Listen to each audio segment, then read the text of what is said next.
প্রথমে offline form fill up করে সবাই জমা দিন, আপনাদের টাকা ঢুকে যাবে। না, অফলাইন নয়, অফলাইনে এতগুলো ফর্ম রয়েছে, সেগুলো অনলাইনে এন্ট্রি করতে গেলে প্রবলেম হবে। তাই আপনারা নিজেরাই অনলাইন করে দিন, আপনাদের টাকা ঢুকে যাবে।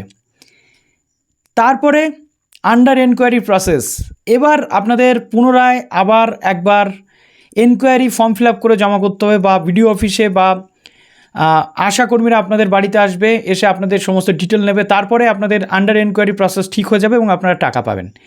এই করে কিন্তু লাস্ট 1.5 থেকে 2 মাস অনবরত চলে আসছে এবং মানুষ এই জিনিসটা নিয়ে এক প্রকার এই মুহূর্তে বীতশ্রদ্ধ হয়ে গেছে। কি না, অন্নপূর্ণা যোজনা, তার সাথে একাধিক বিষয় জুড়ে আছে, কৃষক বন্ধু থেকে শুরু করে সব কিছু।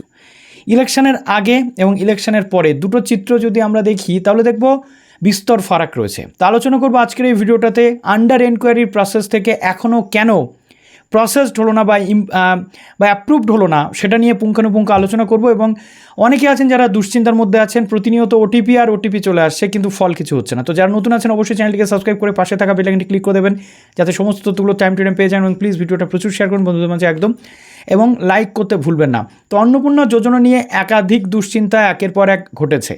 প্রথমে বলা হয়েছিল লক্ষ্মীর ভাণ্ডার থেকে সরাসরি ডাইরেক্ট অন্নপূর্ণাতে শিফটেড হবে, যারা শিফটেড হবে না তাদের জন্য লক্ষ্মীর ভাণ্ডার জারি থাকবে। তার পরবর্তীতে দেখা গেল যে লক্ষ্মীর ভাণ্ডারের প্রচুর দুর্নীতি হলো। এখন তাহলে কি হবে, প্রসিডিওর মেনটেন করে সব কিছু হবে, যার জন্য প্রথমে অফলাইন ফর্ম ফিল আপ এবং জমা, তার পরবর্তীতে অনলাইন ফর্ম ফিল আপ চালু হলো এবং কোনো না কোনোভাবে আনঅফিসিয়ালি অফিসগুলো থেকে বলে দেওয়া হলো যে আপনারা অনলাইনে করে দিন, যাতে দ্রুততার সাথে আপনারা টাকা পান। অস্বীকার করার জায়গা নেই, টাকা অনেকেই পেয়েছেন, কিন্তু মুশকিল হয়ে গেছে একটা জায়গাতে, যারা অলরেডি ফার্স্ট টার্মে টাকা পেয়েছিলেন এবং বিডিও অফিস থেকে যাদেরকে স্যাংশনের জন্য একটা সার্টিফিকেট কপি দেওয়া হয়েছিল, তাদেরও রিজেক্টেড হয়।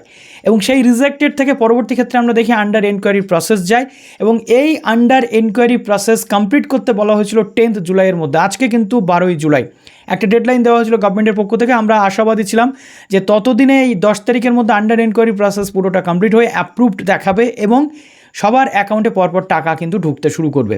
আর এখানেই হয়েছে সমস্যা। 10 তারিখ পেরিয়ে গেছে, অনেক জায়গাতে আন্ডার এনকোয়ারির জন্য আইসিডিএস বা আশাকর্মীরা এসেছে, অনেক জায়গাতে পৌরসভা বা বিভিন্ন জায়গাতে পঞ্চায়েত থেকে ফোন করা হয়েছে, অনেক জায়গাতে কোনো কিছু করাই হয়নি। কিন্তু যেটা খবর রয়েছে, বিডিও অফিস বা এসডি অফিসগুলো থেকে আন্ডার এনকোয়ারি প্রসেস যারা ছিলেন তাদেরকে কিন্তু প্রসেসড করানো হয়েছে, ভেরিফিকেশান করে অ্যাকসেপ্টেড করিয়ে এগিয়ে দেওয়া হয়েছে, কিন্তু এখনও আন্ডার এনকোয়ারি প্রসেসই দেখাচ্ছে নো চেঞ্জেস। এরকমটা কেন? আন্ডার এনকোয়ারি প্রসেস এই লো লেভেল অথরিটির দ্বারা কমপ্লিট করার পরেও এখনও কেন হলো না? তার কারণ প্রসেস কিন্তু এখনও বাকি আছে। ঠিক যেভাবে বিডিও অফিস বা পৌরসভা আপনাদেরকে অ্যাকসেপ্টেড করে ওপরে পাঠিয়ে দেওয়ার পর যেভাবে কোনো এক অজ্ঞাত কারণে আপনাদের রিজেক্টেড হয়েছিল, ঠিক সেইভাবে এখনও আন্ডার এনকোয়ারি প্রসেস থেকে নেক্সট প্রসেসে যায়নি। এর মধ্যে আবার রয়েছে পেমেন্ট ফেলিওর।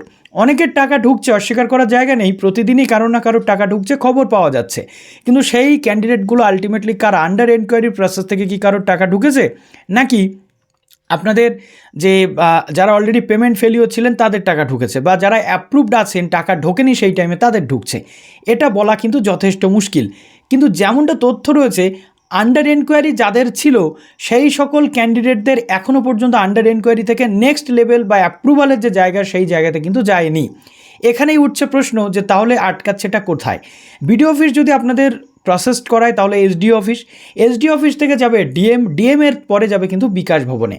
ফাইনাল ডেস্টিনেশন বিকাশ ভবনে যখন যাবে, তখনই আপনাদের যদি অ্যাকসেপ্টেড হয়, তখনই আপনাদের অ্যাপ্রুভড দেখাবে এবং টাকা স্যাংশন হবে, তার আগে কিন্তু হবে না। তাই এখন অত্যন্ত গুরুত্বপূর্ণ ব্যাপার যেটা বিকাশ ভবনে গিয়ে অ্যাকসেপ্টেড হওয়া। এখানে আপনার আমার কোনো হাত নেই, কিন্তু আমাদের প্রতিনিয়ত মোবাইলের ডেটা শেষ হচ্ছে এবং ওটিপি ইনবক্স ভরে যাচ্ছে, প্রতিনিয়ত ইনবক্সে ওটিপি ভরে যাচ্ছে। স্ট্যাটাস চেক করতে করতে মানুষ হয়রান যে কখন হবে। বলা হয়েছিল এই আন্ডার এনকোয়ারির সমস্ত প্রসিডিওর বাই 10 জুলাই এটা কমপ্লিট হবে, এবং মেবি সবাই আশা করছিল যে 14 থেকে 15 তারিখের মধ্যে টাকাও ঢুকবে, কিন্তু কোথায় কি ডেডলাইন, সরকারের দেওয়া ডেডলাইন সরকার নিজেই ফেল করে যাচ্ছে এই মুহূর্তে আমরা দেখতে পাচ্ছি। তো এই যে মানুষগুলো, এত মহিলারা দুশ্চিন্তাগ্রস্ততার মধ্যে রয়েছে, তাদের অন্তত একটা প্রেস কনফারেন্স করে বলে দেওয়া উচিত যে এই আন্ডার এনকোয়ারিগুলো কী হচ্ছে। স্ট্যাটাস কিন্তু কারোরই চেঞ্জ হচ্ছে না। এর মধ্যে রয়েছে আন্ডার প্রসেসড যাদের রেশন কার্ডের প্রবলেম ছিল বা কিছু প্রবলেম ছিল তাদের জন্য, সেই সকল ক্যান্ডিডেটদের এই আন্ডার প্রসেসড থেকেও কিন্তু কোনো স্ট্যাটাস চেঞ্জ হচ্ছে না এখনও পর্যন্ত। পেমেন্ট ফেলিওরের ক্ষেত্রেও সেম, অনেকের চেঞ্জ হচ্ছে, অনেকের চেঞ্জ হচ্ছে না। অনেকের আবার এটাও দেখা যাচ্ছে যে পেমেন্ট ফেলিওর থেকে ডাইরেক্ট পেমেন্ট ঢুকে যাচ্ছে। তাহলে এই ডেটাবেসের সাথে সামঞ্জস্য রেখে পুরো কাজটা তো করা উচিত। ন্যাশনাল ইনফরমেটিক্স সেন্টার এনআইসির হাতে এই ওয়েবসাইট রয়েছে এবং বলা হয়েছিল বেনিফিশিয়ারি লিস্ট দেওয়া হবে যে কারা টাকা পেয়েছে কারা টাকা পায়নি। স্ট্যাটাস চেক এবং এডিট উইন্ডো ওপেন হবে, সেটা আলটিমেটলি কবে হবে? 10 তারিখের পর এডিট উইন্ডোর একটা সম্ভাবনা ছিল। তার মধ্যে বলে রাখি বিডিও অফিসে বা এসডি অফিসে কিন্তু এডিটের সুযোগ রয়েছে। যাদের প্রবলেম হচ্ছে তারা এই জায়গাগুলোতে গিয়ে এডিট করে নিতে পারেন। কিন্তু মানুষের ভোগান্তিটা কিন্তু যথেষ্ট বেড়েছে। আলটিমেটলি এই ভোগান্তির শেষ কোথায় আমরা কেউ জানি না।